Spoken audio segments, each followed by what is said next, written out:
140 కోట్ల భారతీయుల్ని ఒక్క తాటి మీదకి తీసుకురావడం సాధ్యమని ఎవడన్నా అనుకున్నాడా? అసాధ్యం, అసాధ్యం, అసాధ్యం అని చెప్తున్నది. ఎస్పెషల్లీ కరోనా టైంలో ఎన్ని కోట్ల మంది చచ్చిపోతారో భారతదేశంలో వల్ల కాదు అని చెప్తే, కరోనాని ఎదుర్కొన్నది భారతదేశం. పైగా వ్యాక్సిన్స్ మనం వాడుకోవడమే కాకుండా వేరే దేశాలకు కూడా ఇచ్చాం. లేకపోతే కనుక ఆ వ్యాక్సిన్స్‌ని మనం కొనుక్కోవాల్సి వచ్చి ₹1,00,00,000 పెడితే ఏమైపోయి ఉండేది ఇండియా అనేది అర్థం చేసుకోవచ్చు. అలాగే ఇప్పుడు జరుగుతున్నటువంటిది ఆయిల్ మాఫియాని మనం ఎదుర్కొని నిలబడుతున్నాం. ప్రతి దాంట్లో సక్సెస్‌ఫుల్‌గా నడుస్తున్నాం. ఇది తట్టుకోలేకపోతుంది ప్రపంచంలోని ఆధిపత్య దేశాల ధోరణి. ఎస్పెషల్లీ మన దేశం నుండి మొక్కలు చేసి ప్రత్యేక దేశానికి మనం సహకరించలేదు. అట్లాగే చైనా బూచిని చూపించి మనల్ని అమెరికా తన గుప్పెట్లో పెట్టుకుందామంటే ఒప్పుకోవట్లేదు. అట్లాగని రష్యా గుప్పెట్లోనే ఉండట్లేదు.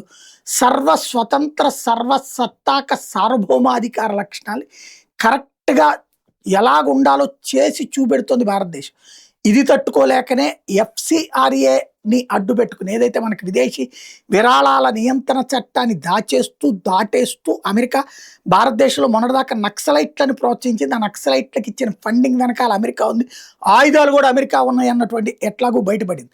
ఇప్పుడు తాజాగా బయటపడుతున్నటువంటి అంశం ఏంటయ్యా అంటే ఏదైతే అజిత్ వెగ్రేస్ మధాయ్ ఈయన ఒక ఎన్‌జీఓకి సంబంధించినటువంటి క్రిస్టియన్ కన్వర్ట్ కేరళ సంస్థకి సంబంధించినటువంటి హెడ్. ఇక్కడ భారతదేశంలో 1000 ఫారెన్ డెబిట్ కార్డ్స్‌తో 1000 అంటే ఇప్పుడు ఏంటి, మనం విదేశాల వాళ్ళు ఇక్కడ డబ్బులు లెక్క చూపెట్టాలన్న దగ్గర నుంచి లెక్క చూపెట్టడం మానేసి కొత్త తెలివితేటలు ఏంటంటే అమెరికాలోనే అకౌంట్ ఓపెన్ చేస్తారు.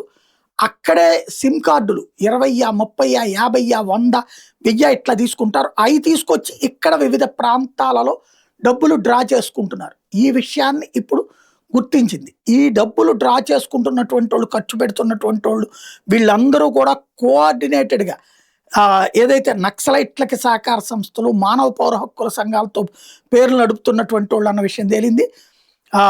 కర్ణాటక, ఛత్తీస్‌గఢ్, అస్సాములలో వీళ్ళు డబ్బులు డ్రా చేసినటువంటి విషయం కూడా బయటపడింది. నక్సల్ ఇన్ఫ్లుయెన్సా లేకపోతే ఏంటి అన్నటువంటిది ఇప్పుడు తెలుస్తున్నది. కేంద్ర ప్రభుత్వం ఓవరాల్‌గా ఈ కథ కొత్త మలుపులు తిరుగుతోంది.